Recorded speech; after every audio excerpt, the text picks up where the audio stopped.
Don't give me that Merry Christmas. Humbug. I'm not a Christian. Saying Merry Christmas is insensitive. It's cultural imperialism. Dead wrong. Christmas started as a pagan midwinter festival, where the Roman tradition of gift-giving became popular throughout Europe, and eventually so did the worshipping of trees. This celebration was so popular that the Christian Church turned it into the celebration of the birth of Jesus. Santa Claus was originally a blend of two different characters. The Tomte of Scandinavian folklore, a tiny and somewhat angry protector of the farm with a long white beard and sometimes a red cap. And the charitable Saint Nicolaus of present-day Turkey. The Dutch called him Sinterklaas, and the immigrants, they brought him to America, where his name was changed to Santa Claus.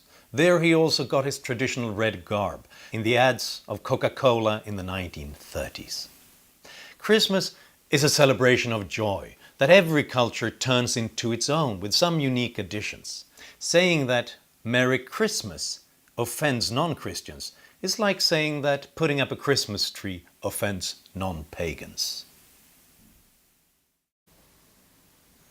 The clothes we wear condemn millions to a life of working in a sweatshop in countries like Cambodia and Bangladesh. Isn't it embarrassing that we walk around in fancy clothes produced by poor people, working long hours for almost no money? Shouldn't we all be ashamed? Dead wrong.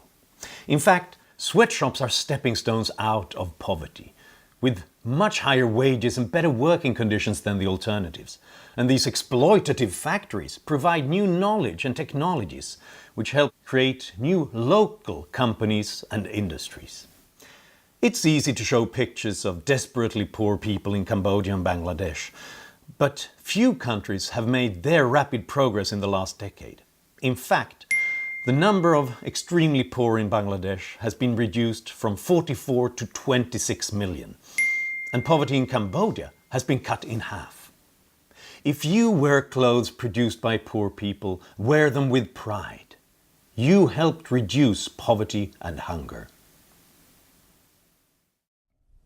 Trade wars are good and easy to win. When we're down $100 billion with a certain country, we just don't trade anymore with them. We win big. It's easy. Oh boy, that's dead wrong. When you spend $100 at your local store, you don't lose $100. You gain goods and services that are more worth to you than the $100 that you just spent. If the government intervenes and stops you, you have to go to a worse alternative. That's the loss. Don't believe this nonsense about the trade balance. A trade deficit is nothing but millions of customers spending money at their best option. It's not a loss, it's millions of gains. But if the government intervenes and stops them, consumers lose their best goods and services, businesses lose their best and cheapest inputs like steel and become less competitive. So a trade war is nothing but two governments fighting over who can inflict the most damage on their own citizens. And just like in real wars, they quarrel about who started it. But the question is not who began to punch himself in the face first. It's who stops doing it. Or, as Joan Robinson puts it in a metaphor, just because your trading partner throws rocks into his harbor is not a reason for you to throw rocks into your own. The financial crisis taught us that austerity is self-defeating. Slashing spending in a downturn just makes the economy weaker and weaker and weaker. Oh no, that's dead wrong. In 2011, Paul Krugman claimed that now we know that austerity doesn't work, and he pointed to the examples of Ireland and Great Britain, where growth forecasts had just been revised down. And he ridiculed the notion that private spending would take the place of government spending as confidence returned. The confidence fairy would make everything right. But in fact, Ireland and Britain weathered the storm much better than Southern Europe because their austerity focused on spending cuts. It's austerity in the form of tax hikes that doesn't work. New research shows that a tax hike worth 1% of GDP is associated with a big 2% fall in GDP for several years. A similar-sized spending cut resulted in just a 0.5% reduction for less than 2 years. Spending reductions make people believe in more stable government finances and lower taxes in the future, so it stimulates business confidence and investments.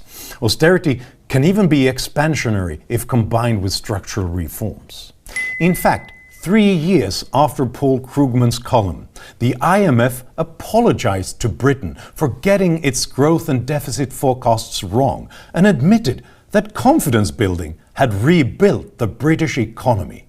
So, the confidence fairy seems to exist after all.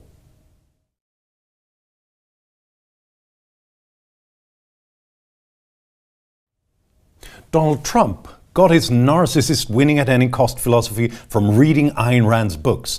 I heard that from former Labour Secretary Robert Reich. He said Trump's brand is Ayn Rand. But he is dead wrong. If you think that Trump is a Randian, you'd better check your premises.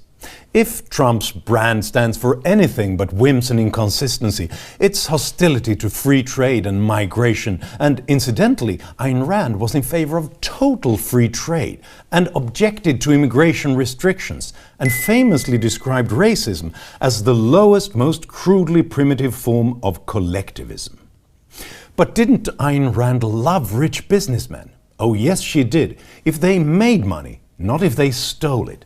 In fact, she saved her fiercest ridicule for the evil rich, the pull peddlers, the deal makers who got rich from plundering taxpayers and consumers by eminent domain, tariffs and government subsidies. People like the crony capitalist Jim Taggart in her novel Atlas Shrugged. A narcissist who is obsessed with what others think of him. A manipulator without impulse control. More interested in pleasing the government than his customers. More interested in beating others than with his own achievements. Does that remind you of someone?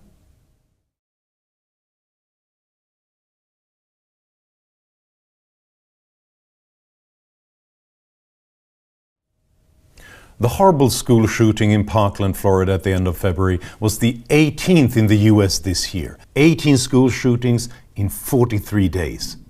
It seems like it's getting worse. But luckily, that is dead wrong. I was also shocked when I read that viral list of school shootings. But then I noticed something strange about it. It included any kind of incident where a gun went off on school premises. It even included policemen firing their guns by mistake. It included kids practicing in a stupid location.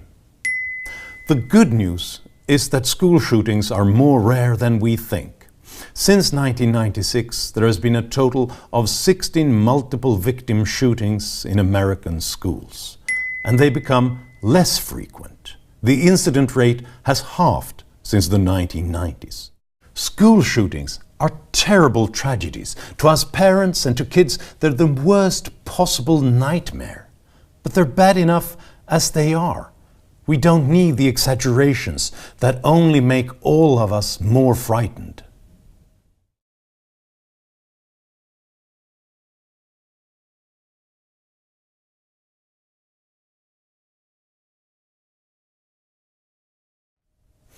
Did you see the Netflix documentary Wild Wild Country? It's a shocking but true story of a spiritual community from India, which settles in the desert of Oregon in 1981, and they seize control of a neighboring town. They take control of local elections. They arm themselves and they poison people.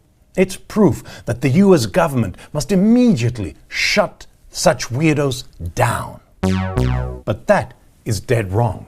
In fact, when you look at this amazing documentary, you notice another pattern, that most of the awful things these sannyasins do were responses to government attempts to shut them down. Oregonians hated the group from the start and used land and environmental regulations to block their further expansion and denied them business permits. So their only chance of expanding further was to buy property in the neighboring town. This was the takeover that was so resented. So the group now faced more threats, and one of their hotels was bombed. Only then did they arm themselves in self-defense. This resulted in more attempts to shut the group down and deport their guru. The sannyasins tried to take over the local elections to stop this from happening. This is why they wanted to poison people with salmonella, to stop them from voting in the election. Crazy and evil. But it was attempts to destroy them that radicalized the group and gave more power to the most extreme people within this group. Proof that we should perhaps just leave people alone, even if we think they look weird.